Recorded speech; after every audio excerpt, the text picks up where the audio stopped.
B packed with, इस्तेमाल और मतलब सब सीखेंगे 2 मिनट के अंदर अंदर। चैनल पर नए हैं तो फॉलो कर लीजिएगा, सब्सक्राइब कर लीजिएगा। चैनल का नाम है एच फॉर हिंदी 121।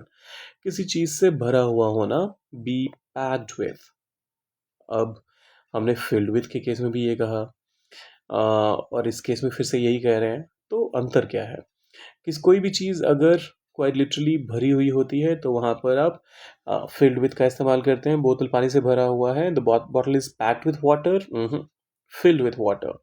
लेकिन जब आप पैक्ड का इस्तेमाल करते हैं तो मतलब खचाखच भरा होना, कुछ वैसा वाला सेंस, या फिर बिल्कुल भी कोई स्पेस नहीं बचना किसी एक पर्टिकुलर चीज़ में, तो उस केस में आप पैक्ड विथ का इस्तेमाल करते हैं।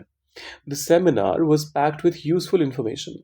सेमिनार उपयोगी जानकारी से भरा हुआ था। यहाँ पर फिल्ड विथ यूजफुल इंफॉर्मेशन नहीं कह सकते। सेमिनार में कैसे आप भरोगे चीज़ों को? तो यहाँ पर बहुत सारी सेमिनार में बहुत सारी काम की जानकारी दी गई, कहने का मतलब ये है।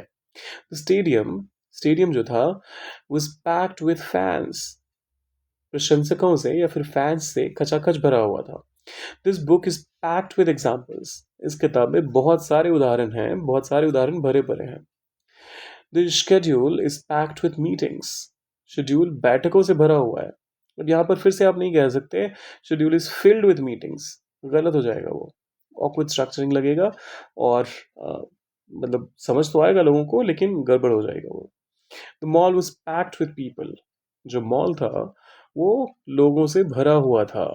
एक एग्जाम्पल सेंटेंस पैक्ड विद का आप डाल दीजिए कमेंट में, और लाइक शेयर और सब्सक्राइब करके जाइएगा। मिलते हैं जल्दी।